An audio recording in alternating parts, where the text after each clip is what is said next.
Right guys, just got to the venue now. Ready to set up the rope, going down onto some high ledges to fish a mark in the Bristol Channel. The perfect venue to test out this rod today. Both looking forward to it. We're at the first mark here now, which I'm going to use the rod, and then we're going to go off to another venue where Craig's going to use the rod. Both venues you're fishing off of high ledges into the dark, dirty waters of the Bristol Channel, so fingers crossed today we can get some good footage and test this rod to its capability. So as you can see, Craig's just going down behind me. We'll get him going down now.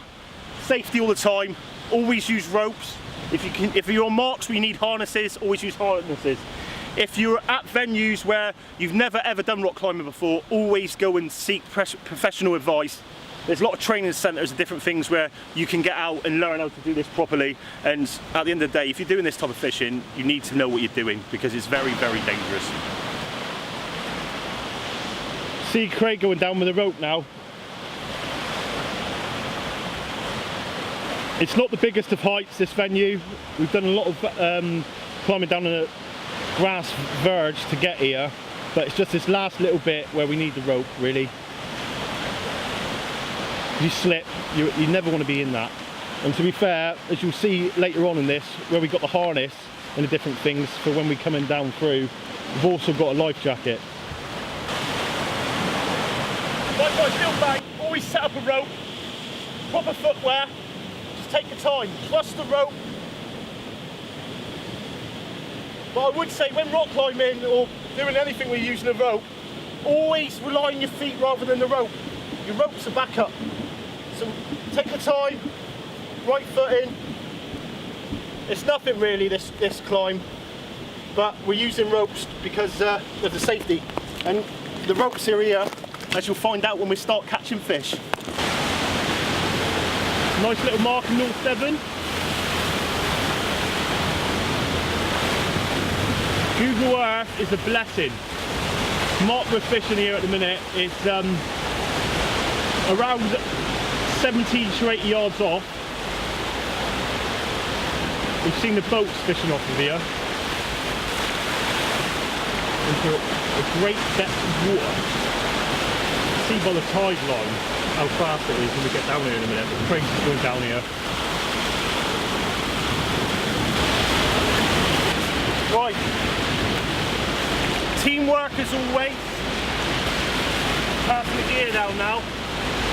What we're doing can be dangerous. If you've never done this sort of stuff before, highly do not recommend it, because if you fall, it's a position where you could obviously risk your life. Doing this week in, week out, using the ropes.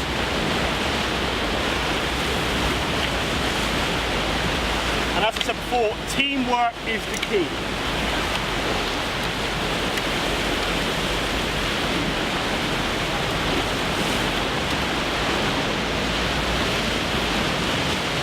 Notice we've got the harnesses and a life jacket on the back of my bag. You'll find out why later on in the episode. For now, the main aim is getting this gear down there. You can fish off where we are. However, to get a decent fish on, it means trying to climb down abseil down a void. If you do get a tope on with a flying gaff, it's going to be almost impossible trying to bring it back up that.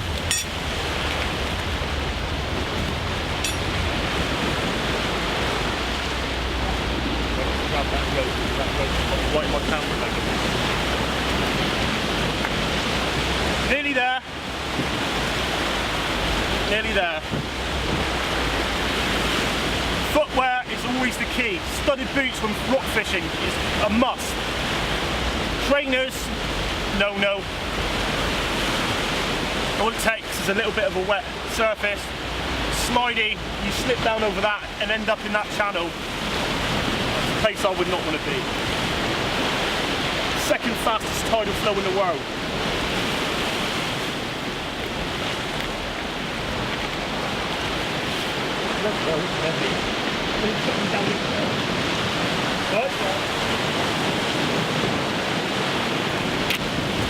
Craig bought every single item of his tackle once again. That's one heavy. The mission we've had to get here as well, we haven't shown the first clip, obviously to take the venue, but he's walked very, very far today, full of mackerel, and I've got to go and get, I'll tell you what, I'm going to go get a crab second.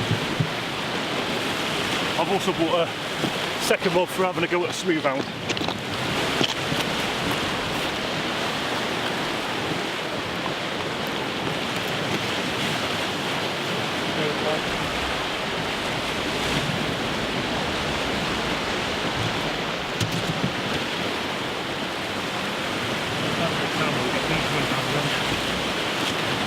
All done. It's my turn now.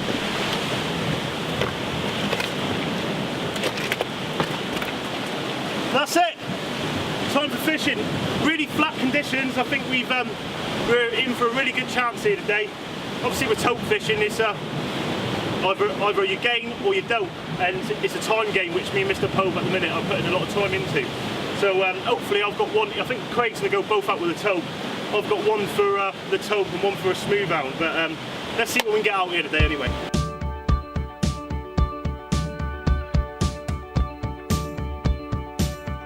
Boom. He was in the tide run, mate. Fingers crossed we can get something out here. Got my Ziplex on my first rod. Basic pulley rig, and we're going to load up with some fresh peanut crab. We'll try for a smooth one. Very deep water. We'll get Craig to go through a bit on the marker then in a minute. But to be honest, the mark we're at is the first time both of us fishing. We've fished very close by, but where we fish close by, it's quite higher ledges, and it can be quite tricky on the back tide. So we've come a little bit further on where we normally would, but looking at it, I think we're going to get some good fish here. At the moment, I think Craig's going to go out and just try for a blonde, and I'm going to put a smooth hound bait out. And fingers crossed we can get one of the two, but as the tide changes we will start whacking some mackerel baits on a little bit later on a very close by venue. What do you reckon, Craig? Close by where we fished before, isn't it? But yeah, seems a lot different though, doesn't it, to be fair? Yeah, I mean you're obviously a bit close to the water, which always a help. But, out of the race a little bit though, aren't we? Yeah, we're just inside it about 20-30 yards, so it does a lot for the fishing though, because where we're casting before and obviously aiming far left as the lead would swing around, now it's just staying where it's put basically, isn't it? Yeah, so holding up nicely really. Yeah, really. So little bite on your rod there.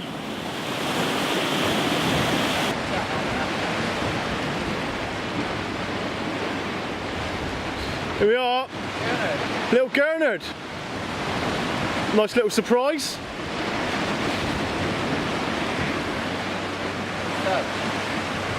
Little tab in it. Yeah.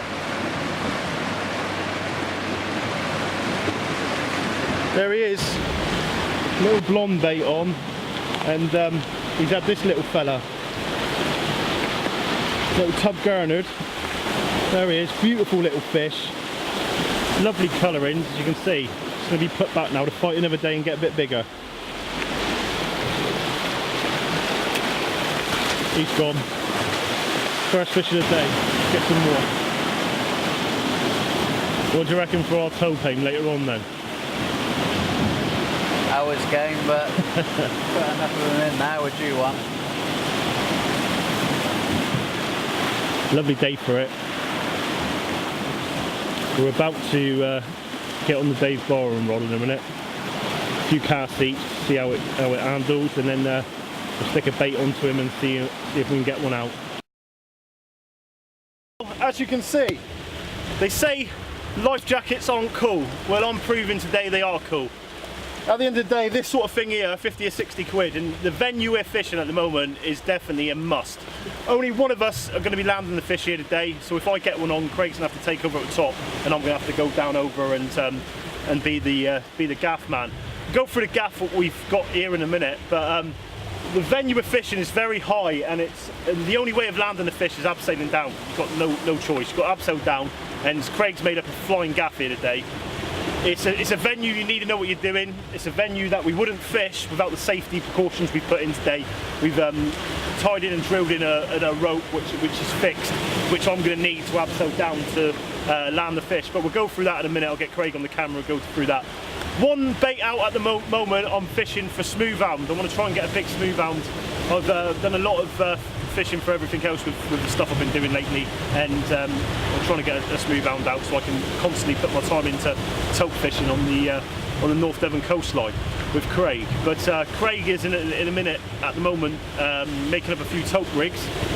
So we'll go through that, what he's done, and then we'll get some mackerel baits out there, and fingers crossed we can pick up what we're after.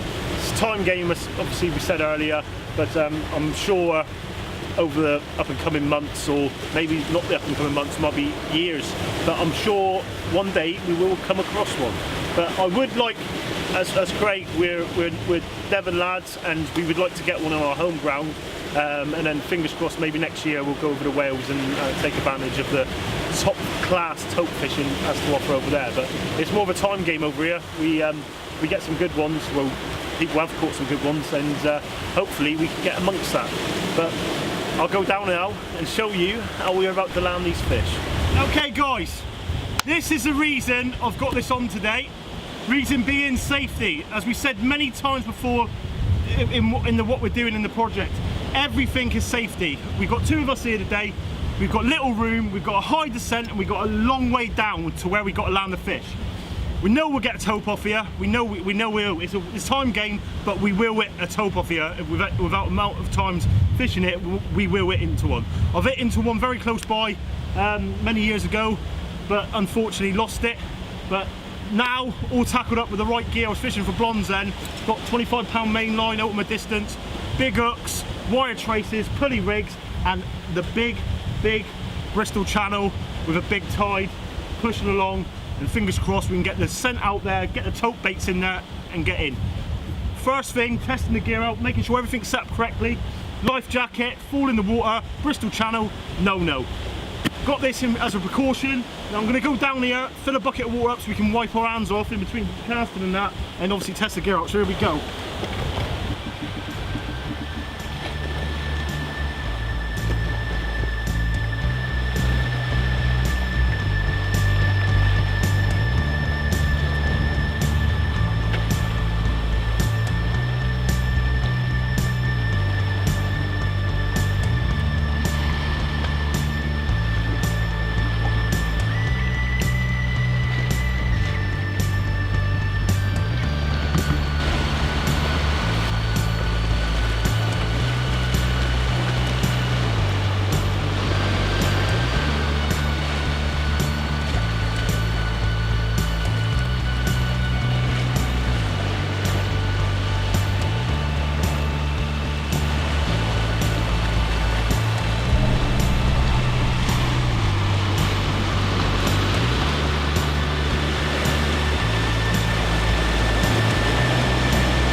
Tied off at that point now, so if I do fall, I'm only going to go to the bottom and end up right to the water. I've got a connection point where I can hold on to, and I might get a slide on the way down, but I won't end up in that channel, and that's a place I definitely don't want to be. Or to make sure Craig's got clean hands. Lovely mate I am, mate. Let's go get some fish. As you can see, yak life jacket, 40-50 quid, and it's going to save your life. If you're fishing rock marks, no matter where you are, if you're fishing swells now, you end up in the water, it's just going to give you a bit of buoyancy, enabling you to stay safe. So especially on the venues we're fishing at the moment, Bristol Channel. We're going to let Craig get a bait out here now, and fingers crossed we can get up what we're after.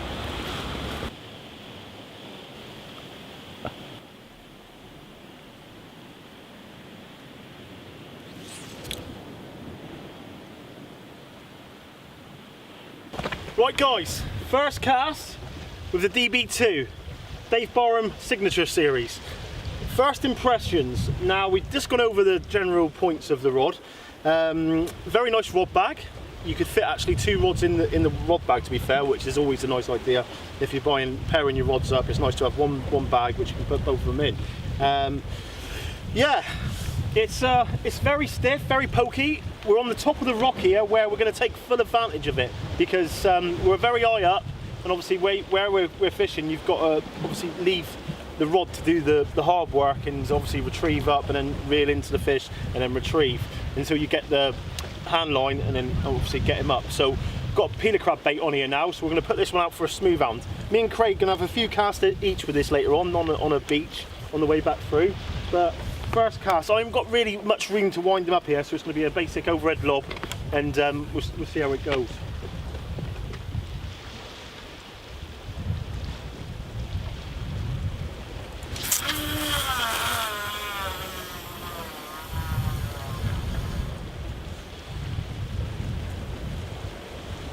He went all right. A lot less depth where I just cast compared to where we're going out with the tope baits, but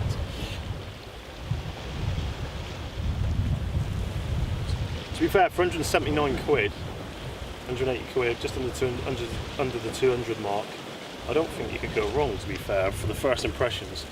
I've known of that sort of price range before, and just for the general quality of the rod at the moment, until we actually get a fish on it, it looks an incredible build.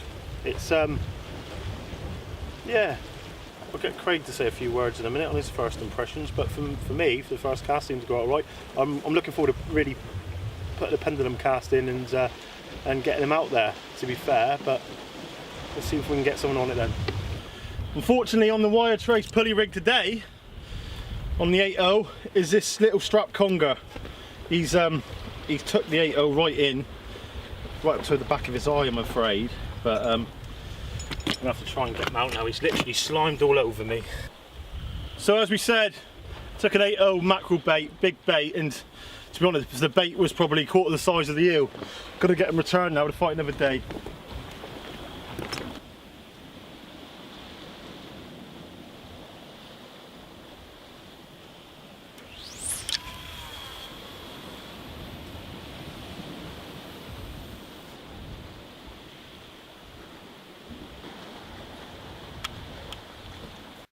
So yeah, first cast, first impressions. Yeah, it seems to cast a 6-ounce lead and bait out absolutely fine. Be interested to see what I can do with some smaller baits and some sort of range casting reels. But yeah, it seems alright. The tip's quite sensitive on it as well, so I think it'll be a good beach rod. And hopefully we can get something up on this rougher gear, rougher mark, and see what we can get.